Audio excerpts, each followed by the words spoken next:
Megan Walker gripped the steering wheel until her knuckles turned white. The West Virginia backroads winding beneath her battered pickup like veins beneath tired skin.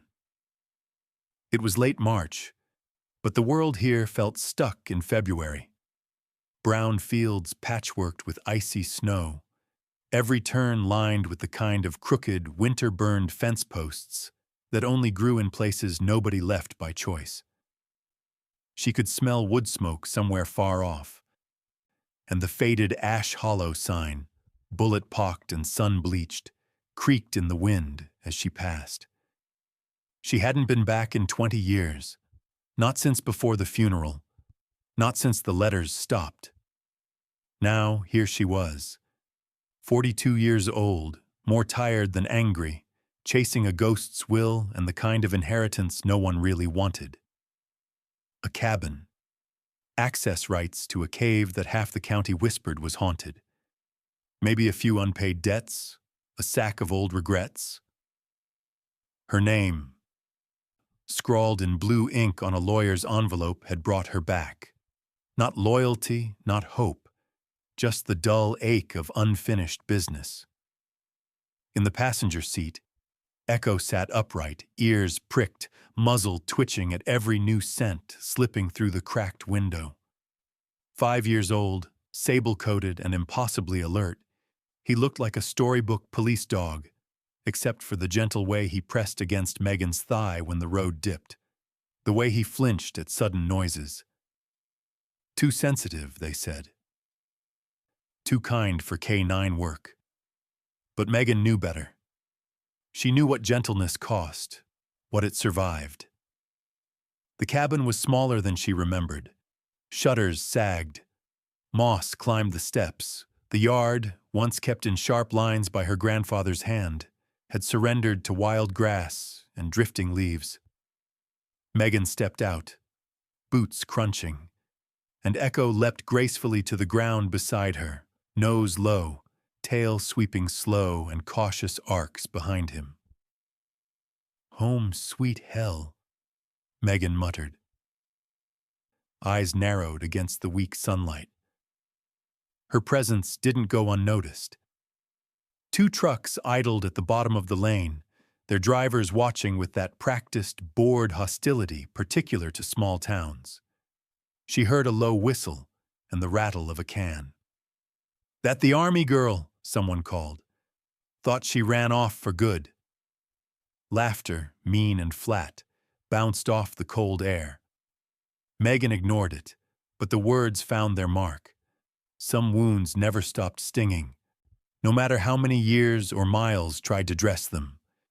Inside, the cabin smelled of dust and old cedar, the kind of tired that crept up the walls and settled in the bones of a place.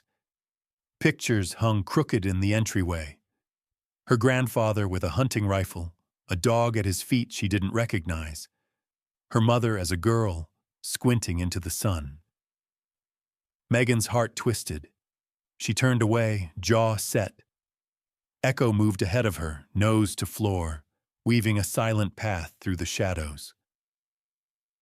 He paused by the stone fireplace, head cocked, then pawed once at the hearthstones, claws clicking against mortar.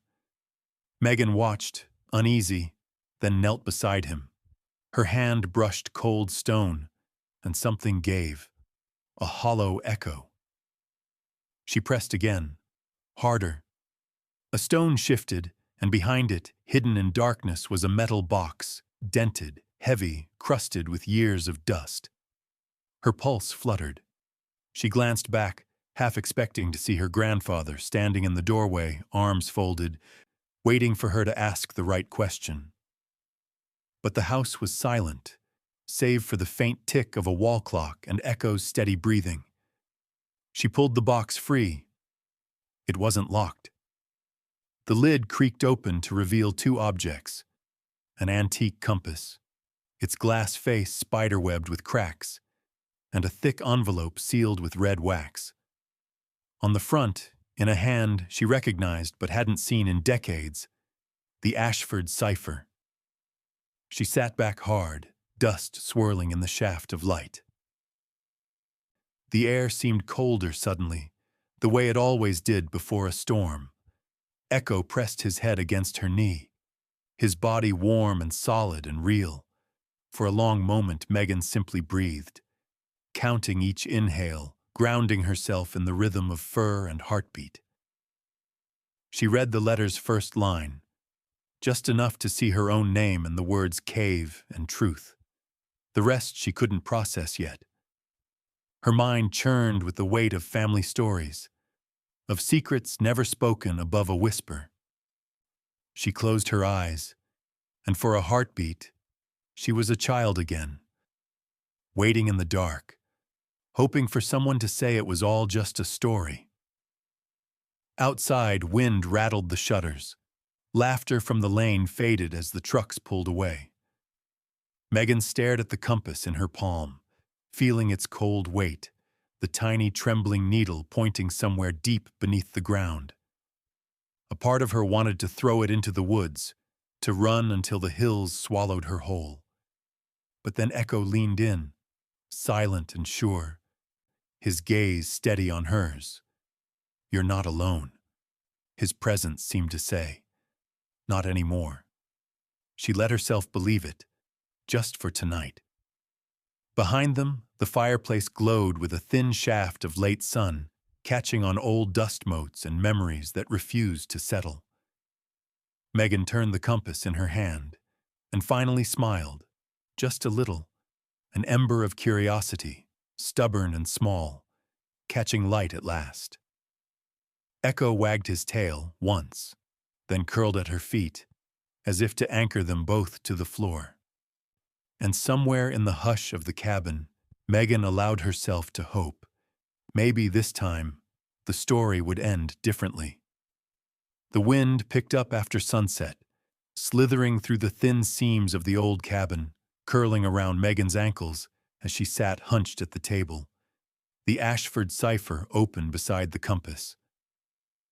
The letter's code was dense, a tangled web of numbers, half-familiar symbols, and broken lines that looked like someone had tried to map sorrow onto paper.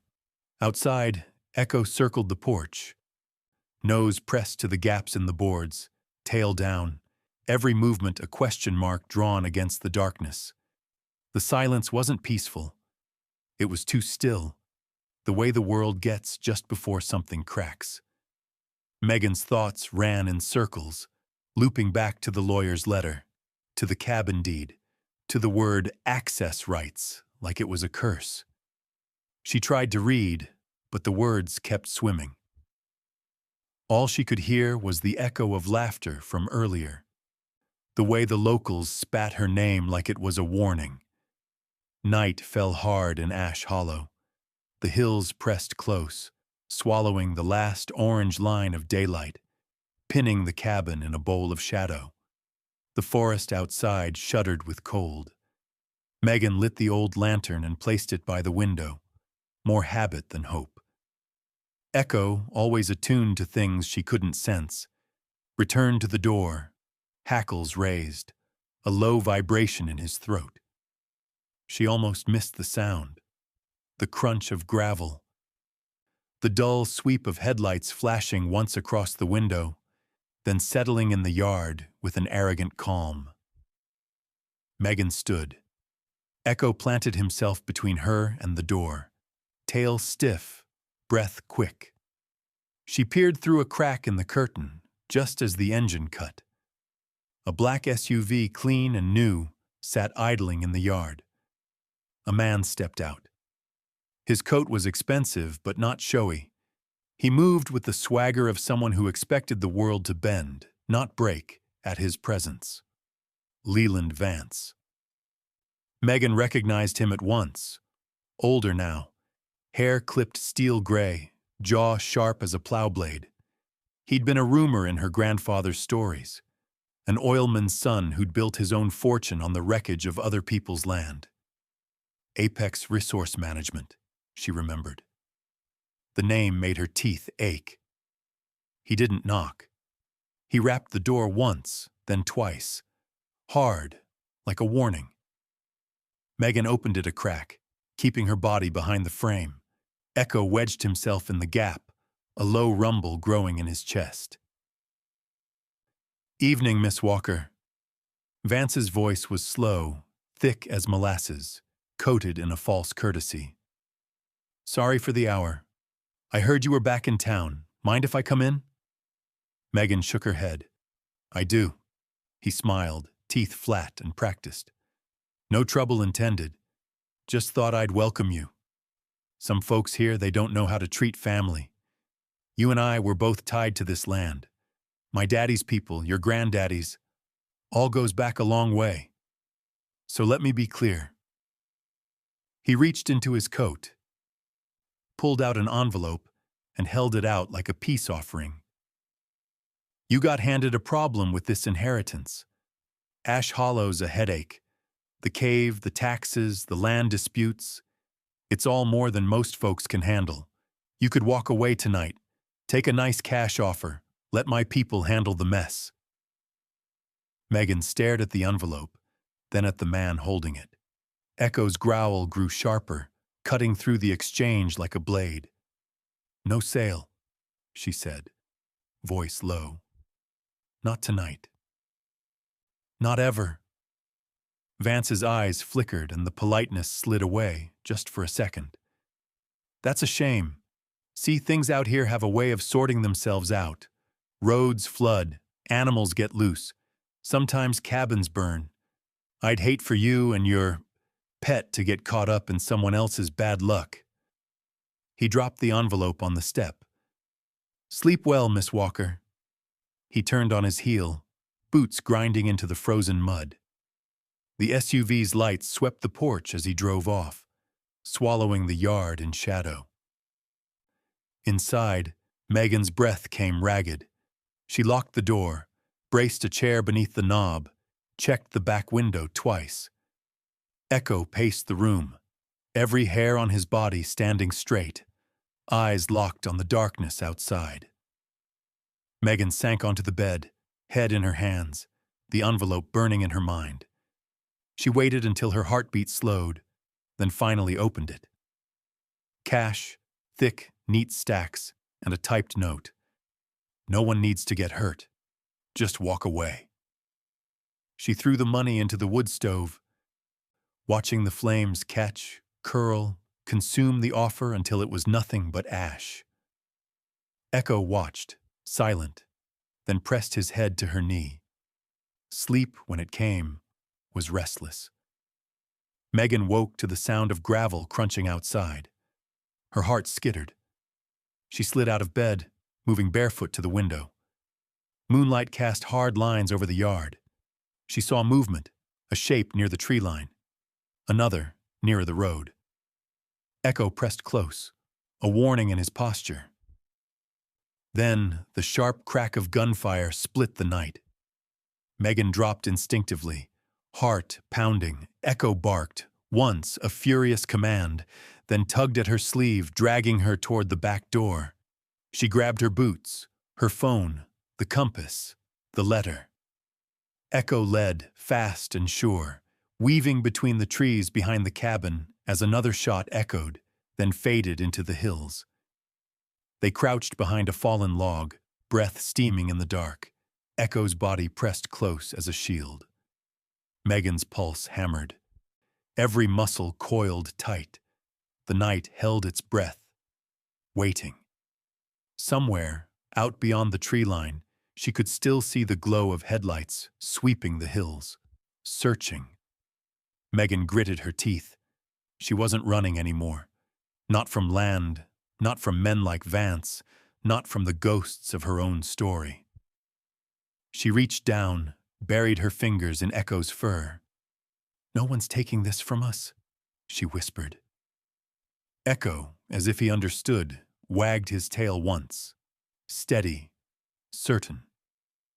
Above them, the wind shifted, carrying the faintest scent of wood smoke and the promise of another day. And for the first time in years, Megan felt the first shiver of resolve. Raw, stubborn, enough to last till morning. By morning, the forest outside the cabin was washed in a cold, uncertain light. Night's violence clung to the shadows. Broken branches, tire marks gouged deep into the mud, the sour ghost of gasoline drifting on the air. Megan didn't sleep again after the shots.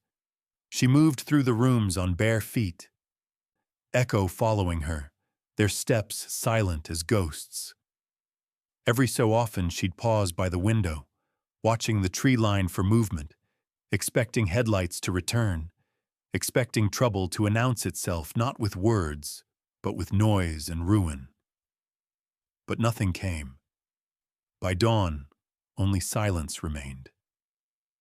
Megan locked the doors again and made tea, hands shaking as she poured water from the battered kettle. Echo pressed his head into her hip, his presence grounding, asking nothing, needing only to be near. In that small kitchen, where her grandfather's boots once dried by the fire, where the radio once hummed through Sunday chores, Megan let herself breathe. For a few minutes at least, the world narrowed to the soft whistle of the kettle, the rough edge of the countertop beneath her palm, the solid weight of fur against her thigh. She laid out the Ashford cipher and the compass on the table. The envelope had already been opened, but she couldn't bring herself to read more than the first few lines. The handwriting, sharp, precise, strangely vulnerable for such an old, stern man, unsettled her. She took a slow breath, steadying her hands. Then she unfolded the letter. My dearest Megan, if you're reading this, the world has caught up with us. The cave is not just old rock. It is a vault, a wound, and a legacy. They'll come for it, and they'll come for you if they know you hold the key. If you trust anyone, trust only what you can carry and the dog by your side. The cipher is the map, but you must read it with both logic and memory. Remember who you are, not who they said you were. Ashford Walker. She read it once, then again, but the words blurred as the ache of old grief crept into her chest. Her grandfather had never said those things aloud. Not dearest, not trust. He'd been a man of few comforts, more silence than presence. But she remembered his hands, calloused, gentle, always building or repairing or drawing lines across yellowed maps. Echo whined softly, nudging her arm. Megan set the letter down and reached for her coffee, but her mind wouldn't settle. Instead, memory rose up. Ava's laughter in another kitchen, brighter and louder, sunlight everywhere.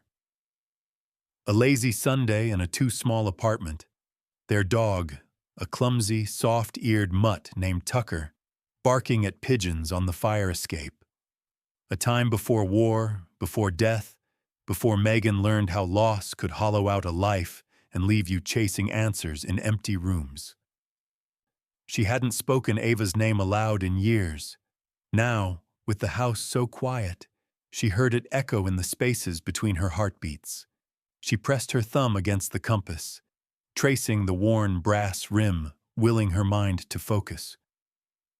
She opened her grandfather's old journal, the leather cover cracked and soft, pages marked with grease and graphite. Maps, sketches, notes about the cave system, temperatures, air pockets, fault lines.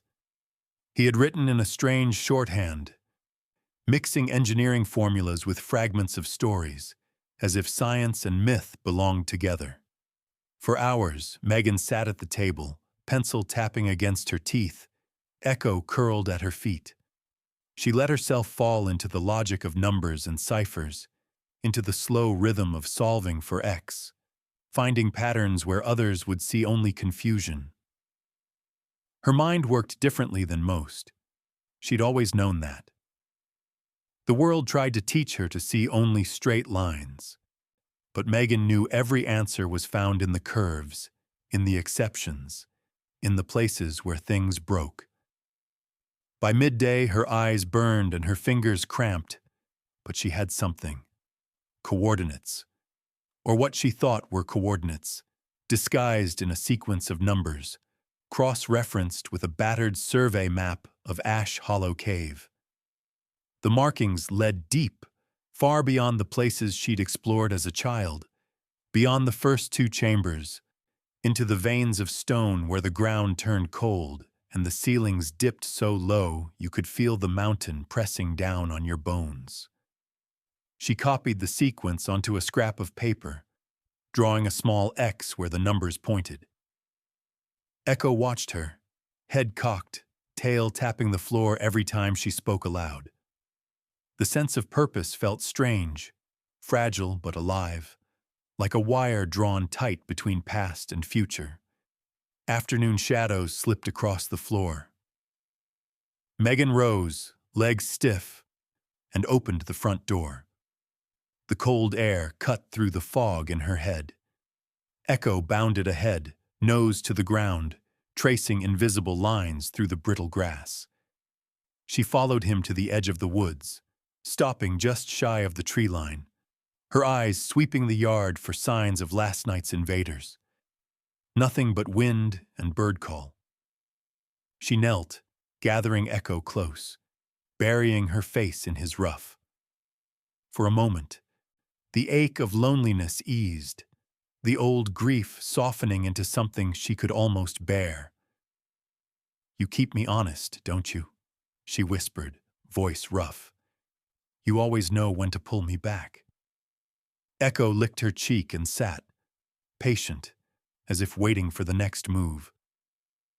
As twilight stretched long and blue over the hills, Megan returned inside. She cooked soup from a can, ate with Echo curled beneath the table, his tail sweeping gentle arcs against her feet. She didn't turn on any lights. She worked by the glow of the lantern, sketching routes through the cave, memorizing numbers and angles until they felt less like threats and more like possibilities. Later, she lit a single candle by the old photograph of Ava tucked in her wallet.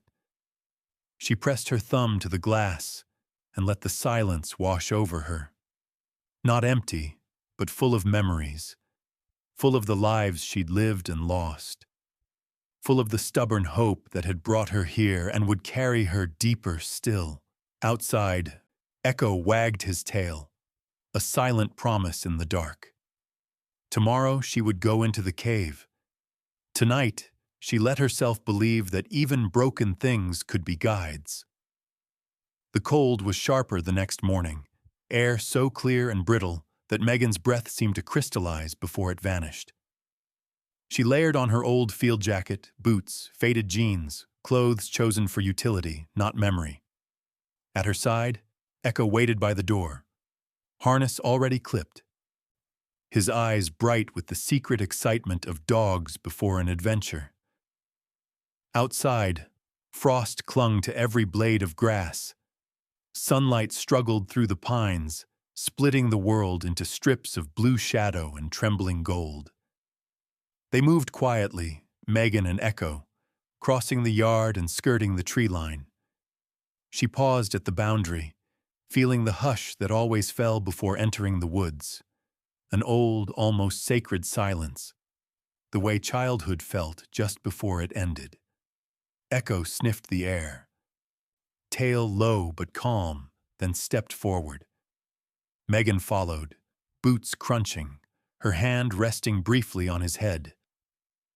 The path to Ash Hollow Cave was little more than a deer trail, half hidden beneath years of fallen leaves and broken branches. Megan walked slow, shoulders tense, eyes sweeping every shadow. Somewhere out here, Vance's men had waited just days before. She felt it in the scars gouged into the soft mud, in a cigarette butt half buried beneath a root.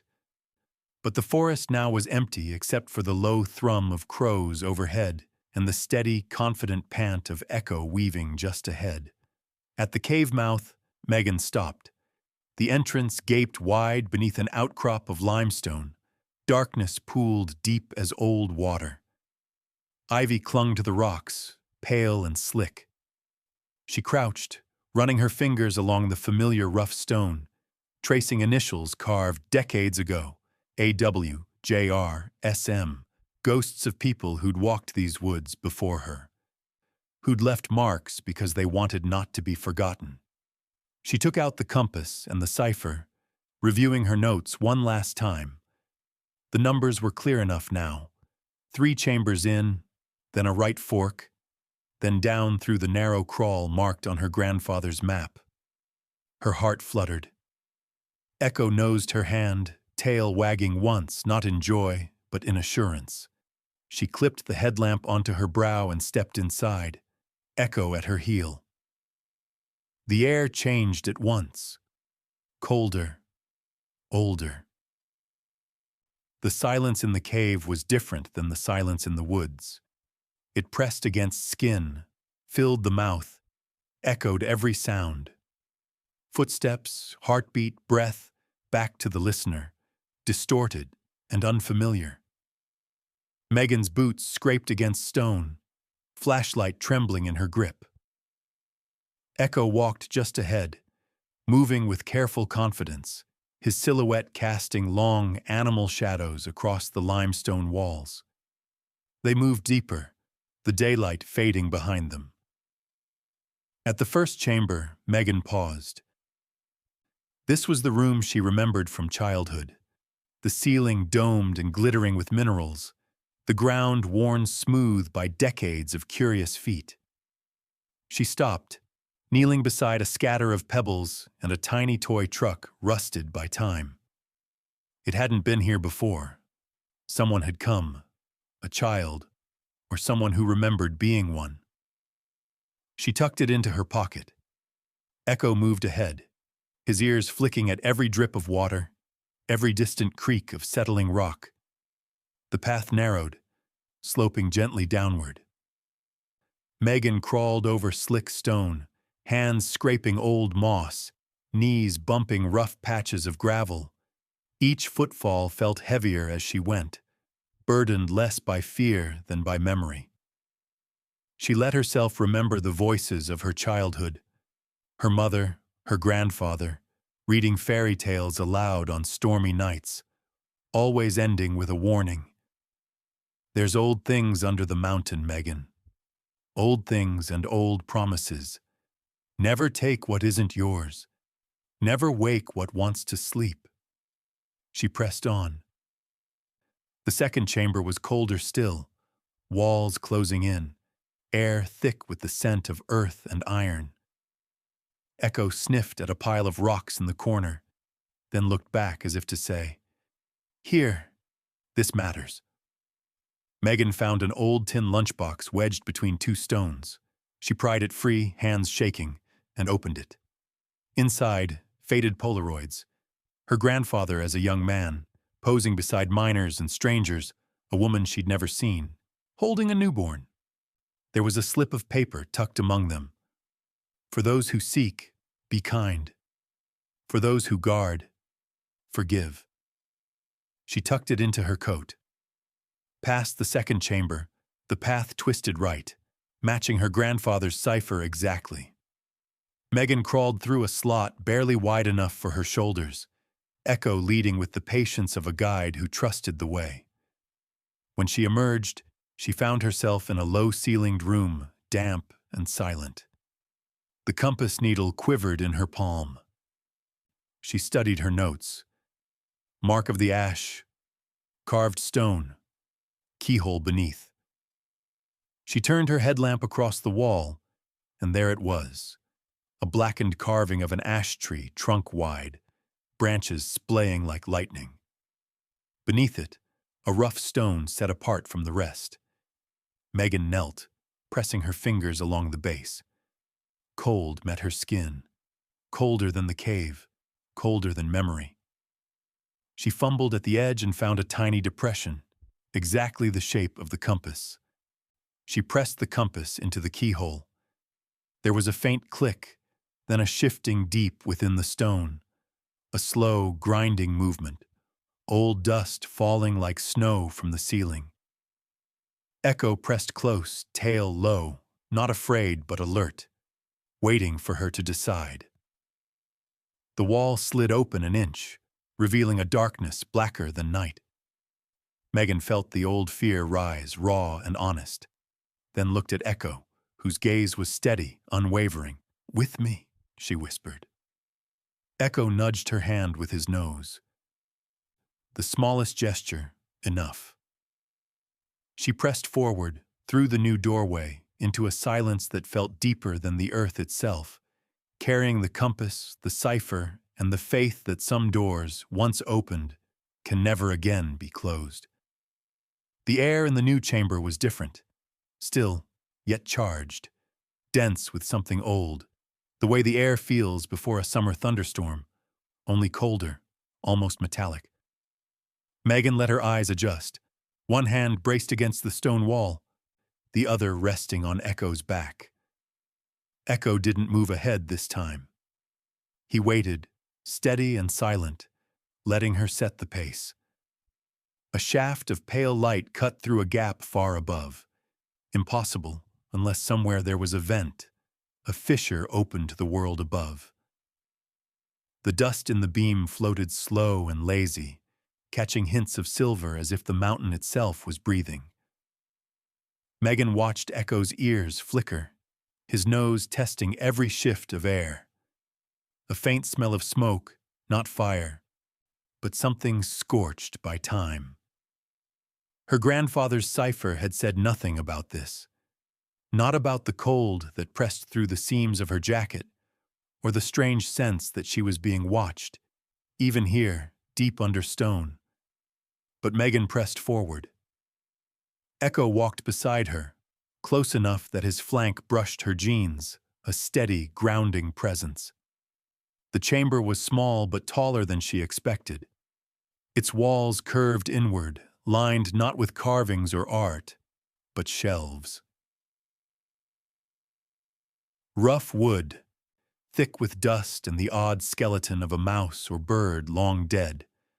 On the shelves were objects, dozens of them. A child's red boot, the rubber cracked and caked with dirt. A faded postcard, corners curled, postmark nearly lost. Bottles, a doll's hand, a tin lunch pail, bundles of letters tied in frayed string, relics, offerings, lost things, or things someone had tried to hide. Megan let her gaze travel from shelf to shelf. Each item was a story she would never know. She reached for a stack of letters, running a gloved thumb across the top envelope. The handwriting was familiar, her grandfather's, unmistakable in its careful, blocky script. She sat on a stone outcropping, Echo pressed tight to her side, and began to read. November 13th, 1982. If you find this, Megan, I hope you never need it. But if you do, remember that nothing in this world worth keeping comes without cost. This cave was meant to be a hiding place for men's sins and sorrows, but also their kindness. The vault contains more than gold or secrets. It holds the proof that none of us are truly alone, not if we choose not to be. She let the letter rest in her lap, tears stinging behind her eyes.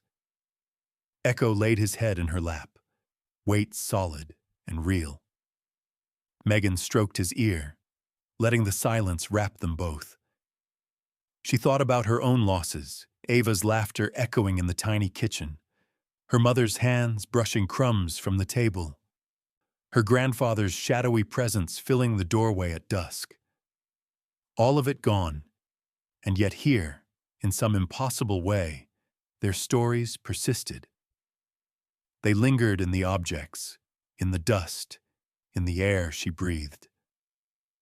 She moved along the shelves, fingertips grazing objects as if asking for permission, pausing at a box marked with a faded label, Ashford, 1963.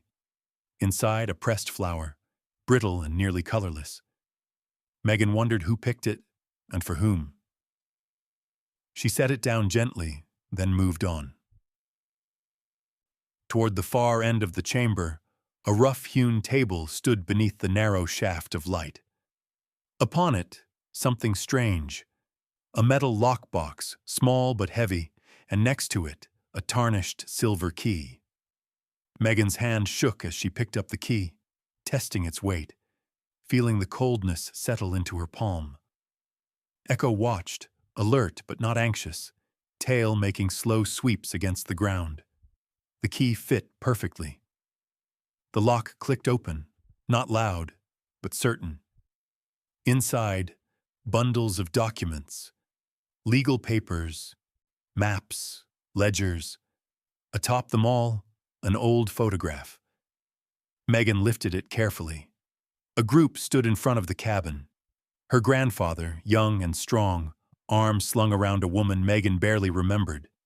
Two men she didn't know, and a dog, dark-furred and lean, looking up at them all with the same trust and expectation Echo gave her now. Beneath the photo, a single sheet of paper folded many times over. Megan opened it, fingers trembling. It was a deed and a confession. In her grandfather's hand, the cave holds what men tried to steal: land, history, even hope. If you inherit this, promise me you'll use it for kindness, not revenge. They will come for you. But you are not alone. The truth of it struck hard and quiet. Megan's own anger, the rage at Vance and the threats, the loneliness she'd carried for years, all of it felt, in this chamber, somehow smaller. The walls here were lined with loss, yes, but also with the stubborn memory of people who had refused to let go. Echo pressed his head under her arm. Megan blinked, looking down into his eyes. She smiled, tired and honest, for the first time since she'd come home. She replaced everything as she'd found it. She gathered the letters, the deed, the photograph, and tucked them into her bag. Not gold, not treasure, but the bones of a truth she would need. Before she left, Megan paused. She placed her own offering on the shelf. A photograph of Ava, smiling, hair tangled by summer wind, one arm around the mutt who had once been their world. She didn't need to say goodbye. She stepped back, letting the beam of light find the photo, letting memory settle. Then, turning toward Echo, Megan spoke the only words that mattered. "Let's go home." Together, they stepped out of the secret room, into the waiting dark, carrying stories old and new, the dog at her side, the weight of kindness burning quietly in her chest. The path back up through the cave seemed longer than before. Megan moved slowly, each step measured, as if the air had grown heavier with every truth she carried. Her backpack felt different now, less a burden than an anchor. Echo padded close behind, nails clicking against stone, breath calm and steady. Every so often he would pause, nose lifted, as if scenting the memory of all those who had passed through before. They emerged into the gray daylight, blinking against the brightness. The forest outside seemed unchanged. Same hush, same tangled light shifting through the pines. But Megan felt the difference in her bones.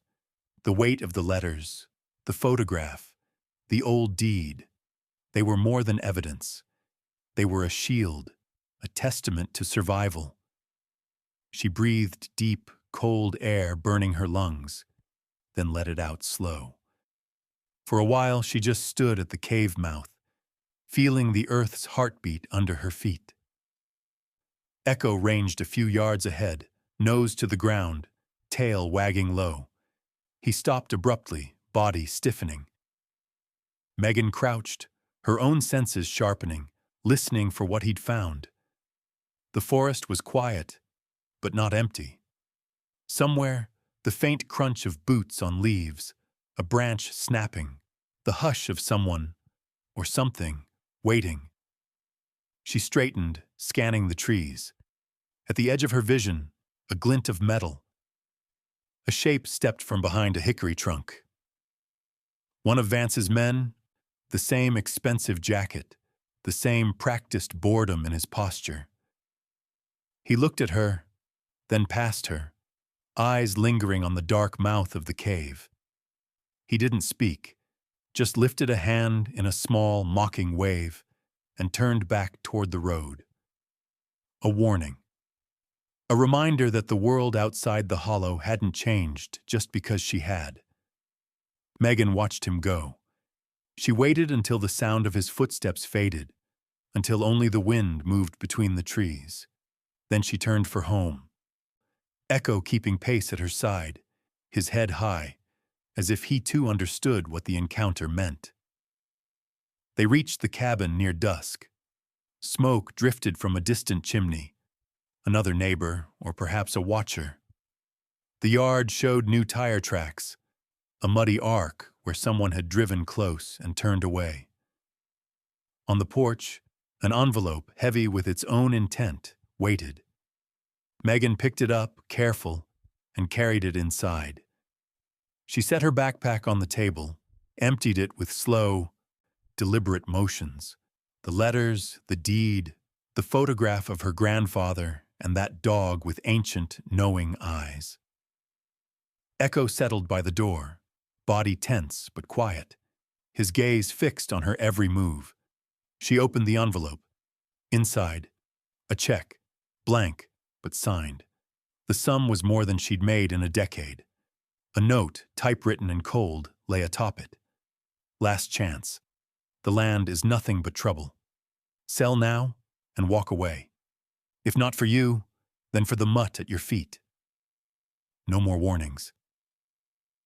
Megan stared at the words, feeling a deep, slow anger pool in her chest. She remembered her grandfather's voice. Nothing worth keeping comes without cost. She moved to the stove, lit a match, and fed the check to the flame.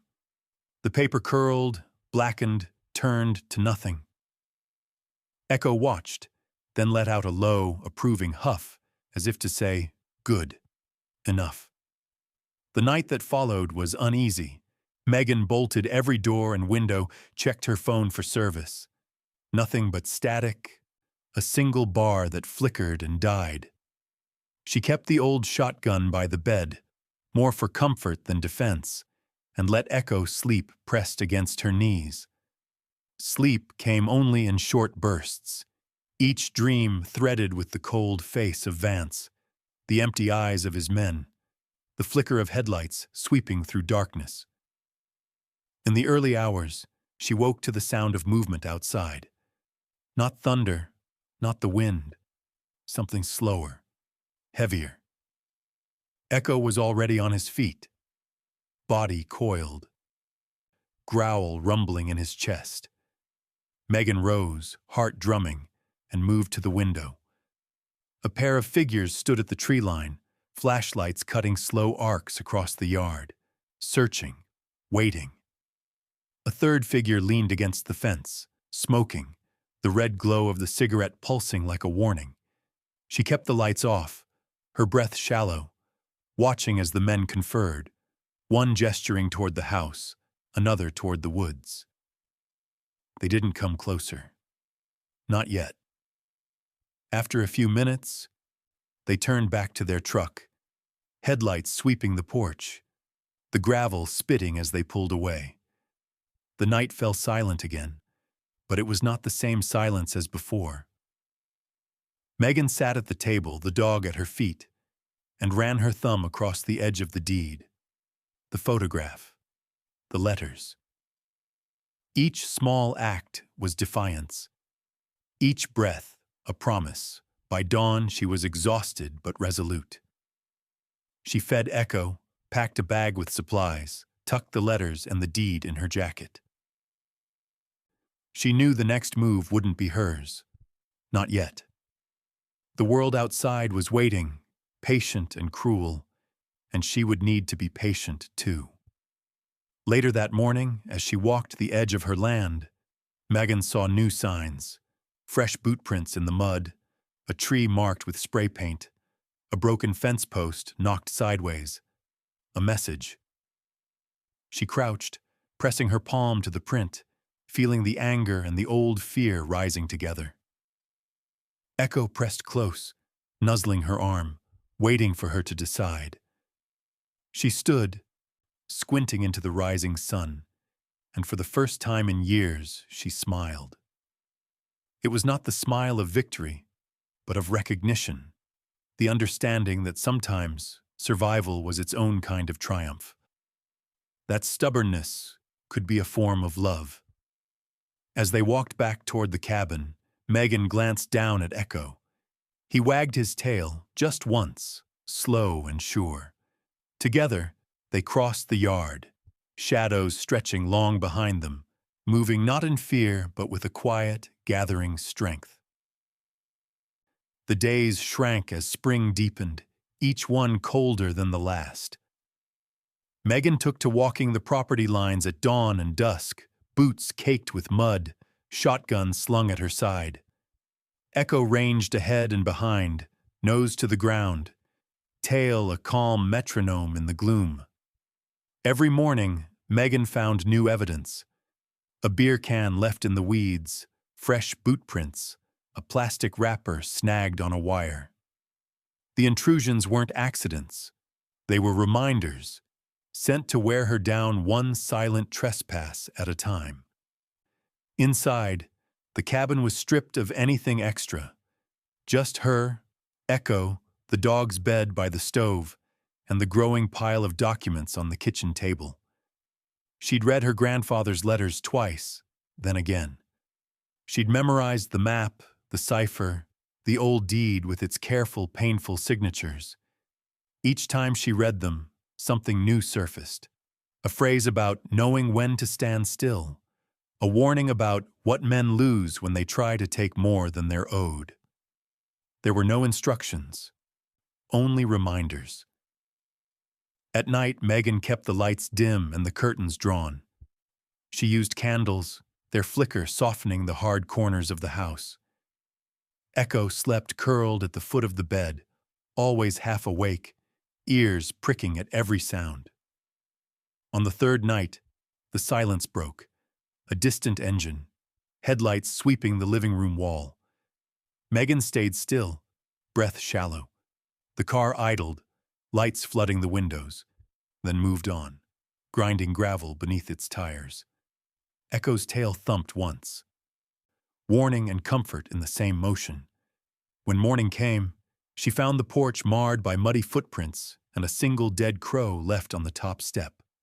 The body was stiff, wings askew, black feathers catching the pale sun. Echo approached first, sniffed, then backed away, uneasy. Megan stared at the bird, the message plain as any threat. We're watching. We're close. She buried the crow beneath the apple tree, hands shaking as she pressed the cold earth down. Echo stood guard, gaze never leaving the woods. She washed in the kitchen sink, scrubbed dirt from her nails, then sat at the table staring at the deed, the photo, the old compass. Her world had shrunk to this cabin and the circles she drew around it, lines of defense, lines of memory. On the fourth day, Megan heard voices, low, male, edged with laughter, drifting from the road. She didn't go out, just listened, waiting for them to fade. They did. But that night the power flickered, then went out completely. The heater fell silent. The darkness pressed harder, the chill sharper. She wrapped herself in blankets, Echo's warmth steady against her side. The old lantern hissed, painting the ceiling with moving gold. Sleep came in snatches, never deep. That evening, as dusk slid through the pines, Megan sat with her back to the wall, shotgun across her knees. Echo watched the door. The world beyond was a shifting gray, branches swaying, wind gnawing at the eaves, every creak a question. She closed her eyes, listening for the soft rhythm of Echo's breath, and remembered her grandfather's words from one of the last letters. Some storms you weather by standing, others you endure by sitting very, very still. A crash broke the quiet, a pane of glass shattering at the back of the house. Megan's heart slammed in her chest. She was up, moving fast. Echo at her heel, both trained by a lifetime of waiting for things to go wrong. In the laundry room, cold air sliced through the broken window. Glass glimmered on the floor. Megan swept the beam of her flashlight outside. Shadows, trees, nothing else. She called out, not a shout but a warning, voice flat and sure. "This isn't your place. I'm not leaving." No answer. Echo bristled, head low, a rumble deep in his throat. Megan swept up the glass, nailed a scrap of plywood across the window, and moved back through the house, checking locks, breathing slow. The siege had begun. For days, small assaults continued. A slashed tire on her truck, footprints circling the barn, a rock thrown at the porch light. Megan responded with the same stubborn routine, fixing what broke, never showing fear, moving through her tasks as if the world outside hadn't changed. At night, she wrote in her journal, just a few lines each time. Today, wind, fear, a crow, the taste of old stories. Echo curled tighter, sensing the tension. But not every hour was threat. There were moments, still, of quiet. The feel of sun on her back as she split wood. The hush of dawn when birds called from high branches. The way Echo pressed his head into her hand before sleep.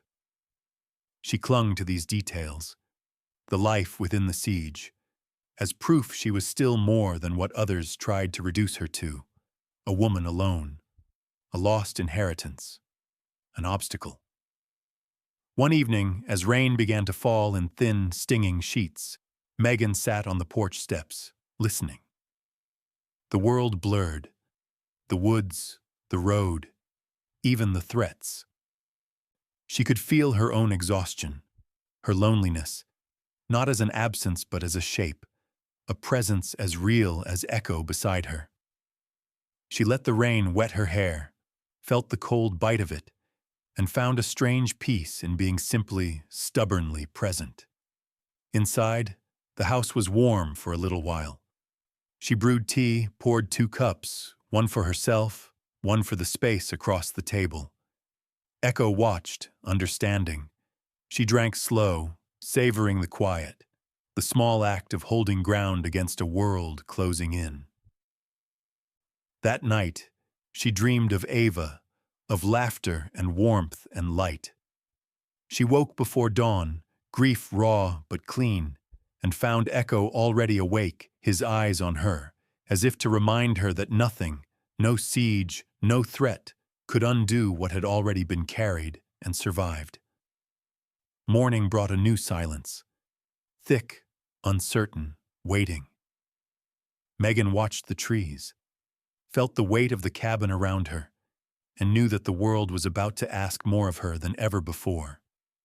But as she stood, shotgun in hand, Echo pressed close. She realized she was ready. No one was taking this from her. Not now.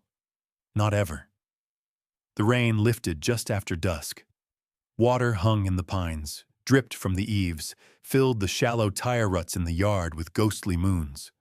Megan walked the house in stocking feet, shotgun resting in her hands, pausing now and then to listen, not for a specific sound, but for a shift in the quiet. Echo followed her, always at her heel, muscles coiled, eyes never quite leaving the doors. For an hour, nothing. The world outside seemed to hold its breath, as if the woods themselves were watching, waiting for some invisible signal. Megan sat in the kitchen, hunched over the old map, lantern burning low.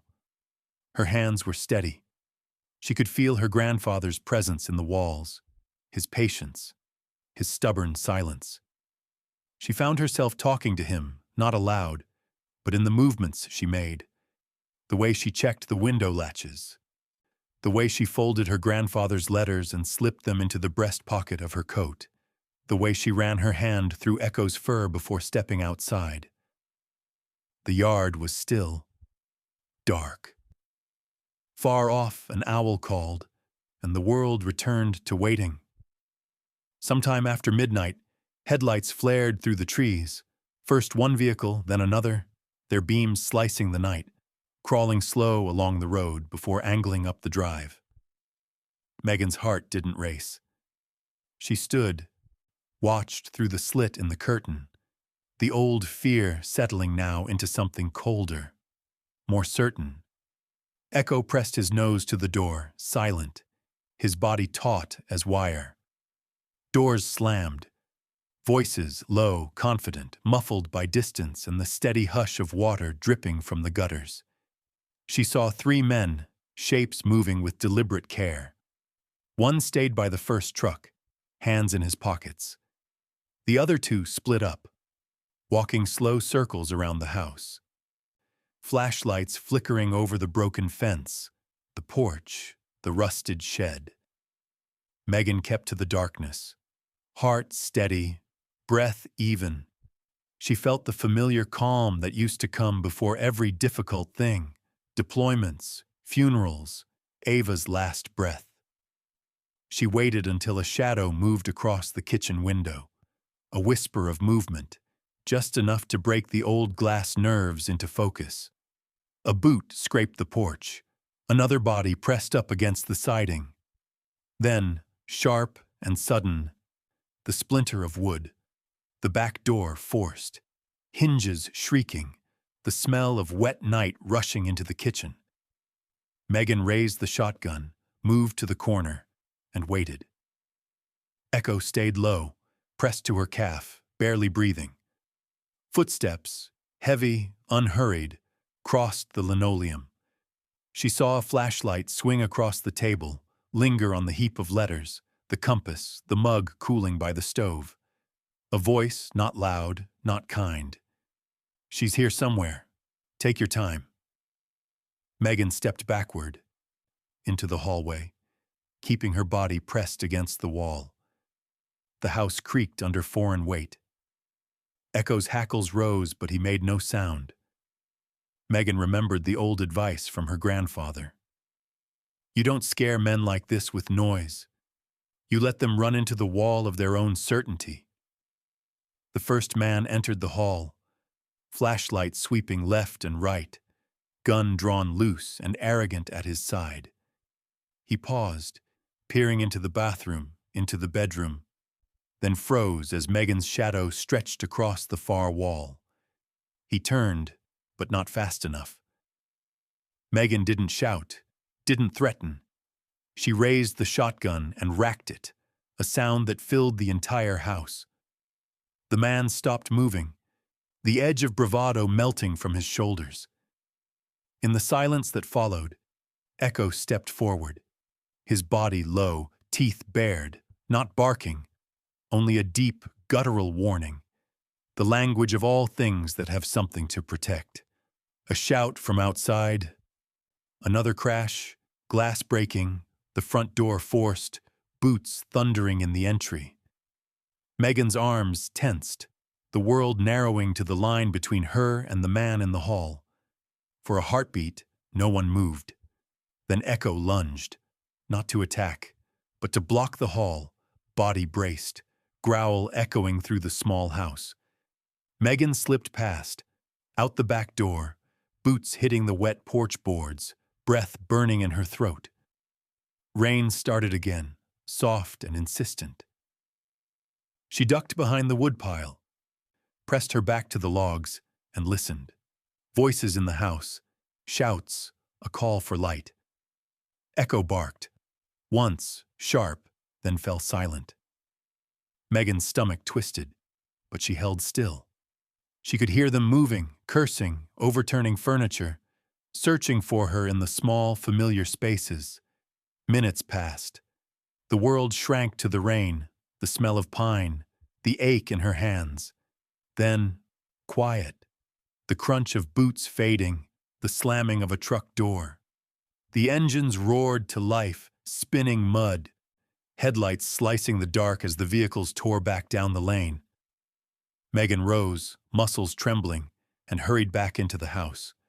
Inside, silence. Echo stood by the door, body tense but unharmed, eyes wide and questioning. Megan dropped to her knees, arms open. Echo pressed into her, shaking, his whole body vibrating with fear and relief. Megan held him, hands buried deep in his coat, the old grief and new terror melting together into something wordless and true. She did not cry. She did not rage. She simply breathed, held her dog, and let the cold dawn find them together, woman and animal, battered but still here. Outside, the world began to lighten. Rain faded to mist. Tire tracks scarred the yard, and the air was sharp with gasoline and threat. But in the quiet kitchen, Megan sat with Echo, her hand resting on his head, and whispered a promise. Not to give up, not to let go, not now, not ever. They had survived the night. The rest would come with the sun. Morning crept in quietly, pale and raw, laying its thin light over the battered kitchen and the war-torn hush of the little house. The rain had stopped, but the air was full of fog, pooling against the window panes, erasing the world beyond the yard.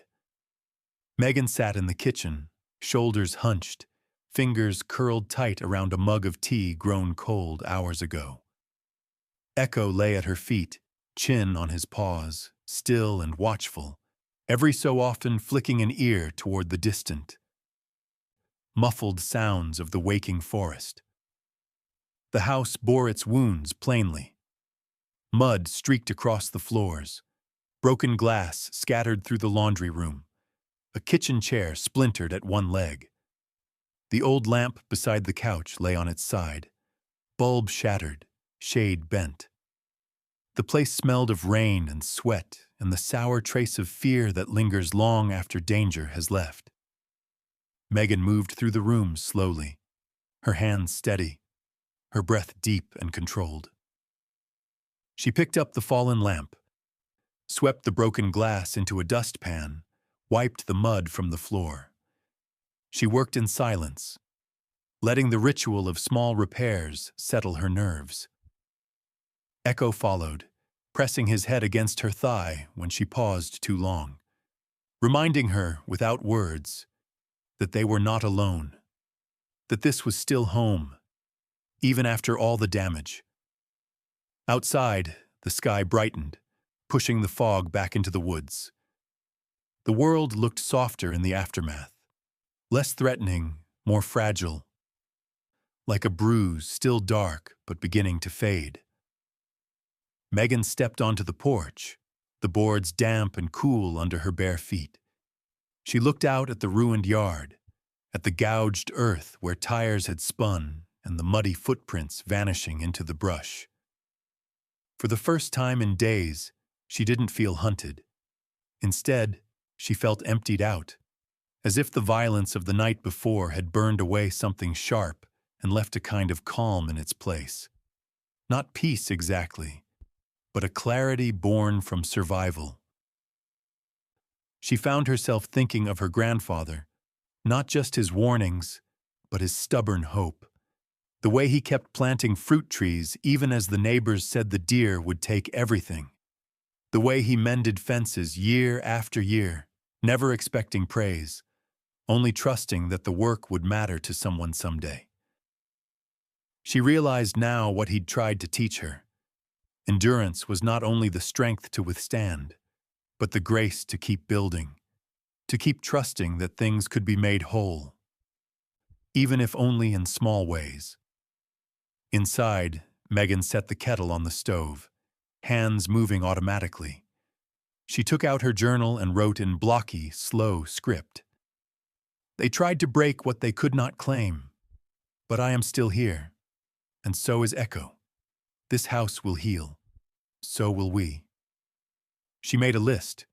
Repairs needed, supplies to buy, calls to make if the phone lines came back. The list was practical, almost mundane. It steadied her, gave shape to the hours ahead. She patched the window with cardboard and duct tape. She screwed the chair leg back in place, wobbly but upright. She swept the porch, gathered the broken crow feathers from beneath the apple tree, and buried them again, deeper this time, with a stone to mark the grave. As she worked, neighbors began to arrive, slow and uncertain. Mrs. Jackson from down the road, her hands full of fresh eggs, her face tight with worry. Old Ben MacArthur, limping up the drive with a battered thermos of coffee, nodding in silent solidarity. No one asked questions.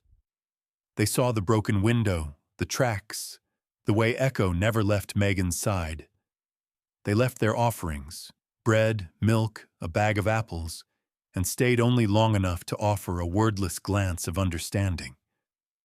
They too had lost things here. They too knew what it meant to stay.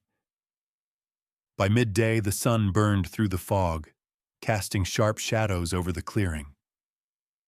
Megan walked the property line, Echo pacing beside her.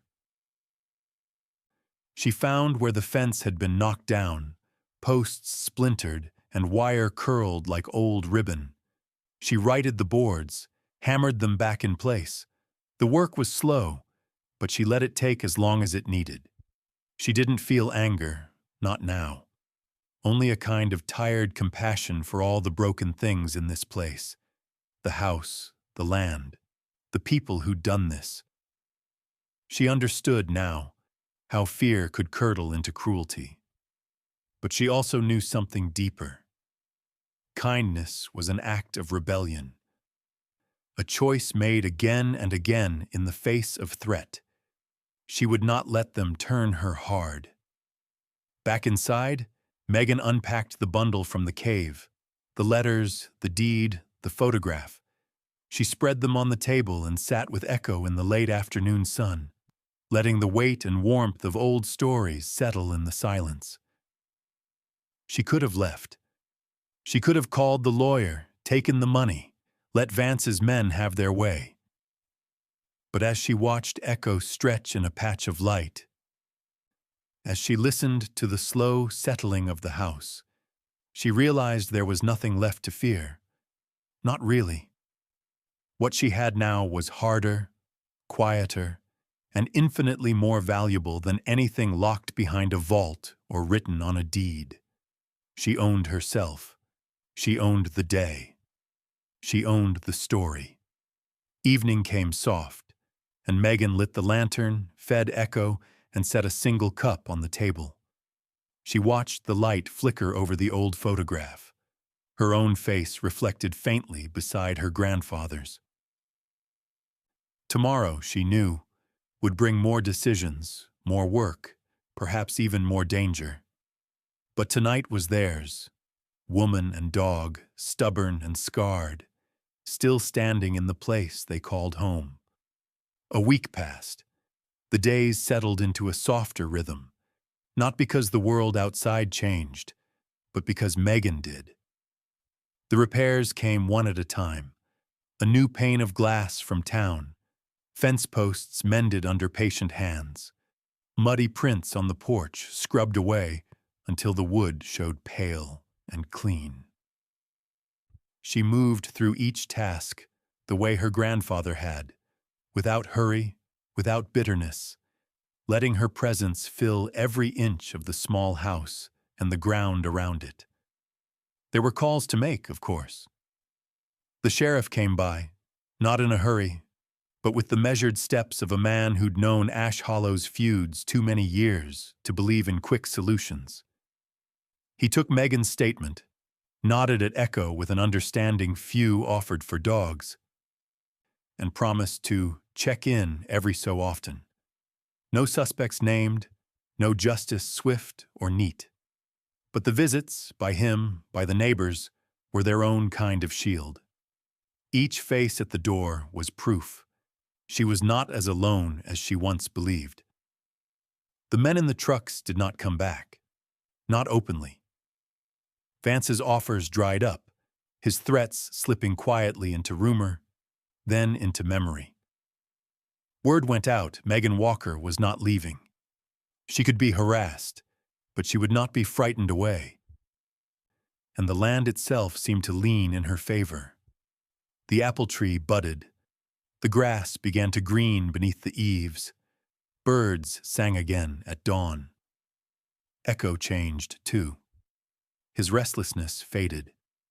He spent long hours in the sun, stretched out in the yard, one ear flicking to catch every squirrel, every strange footstep on the gravel. He'd grown older in this siege, more careful, more deliberate, the way some dogs do when they've survived something with their person and come out the other side together. Megan found herself drawn to the little things. She swept the porch not just for dirt, but to feel the brush in her hand, the sound it made against the boards. She baked bread, left loaves for the Jacksons, shared eggs with Ben MacArthur's daughter. She put up a faded photograph of her grandfather on the mantel, and next to it, a new one. Herself and Echo, snapped in a slant of afternoon light. Neither of them smiling exactly, but both looking into the lens with something that might have been peace. Some evenings, after supper, Megan walked the fence line with Echo, boots soft in the grass, coat collar turned up against the wind. The woods were never silent, not truly. There were always birds settling, branches shifting, the far-off creak of deer. But Megan learned to love the quiet anyway, to recognize it as something earned, something rare. She didn't search for trouble, nor did she flinch when memories surfaced. Ava's laughter echoing in the twilight, her mother's voice calling from a distant window, the lost years that had led her back here. There was no dramatic confrontation, no final showdown in the rain. Instead, there was Megan in her kitchen, spreading marmalade on toast, Echo watching her with old, wise eyes. There was the slow, ordinary healing, the kind that came not from triumph, but from showing up day after day, refusing to yield the smallest corners of a hard-won life. Letters from the cave found their way into a drawer by the window. She read them sometimes, not for answers, but for the comfort of another's handwriting, evidence that those who came before her had struggled too, had wondered, had hoped. Sometimes she left the drawer open just to let the light touch the paper.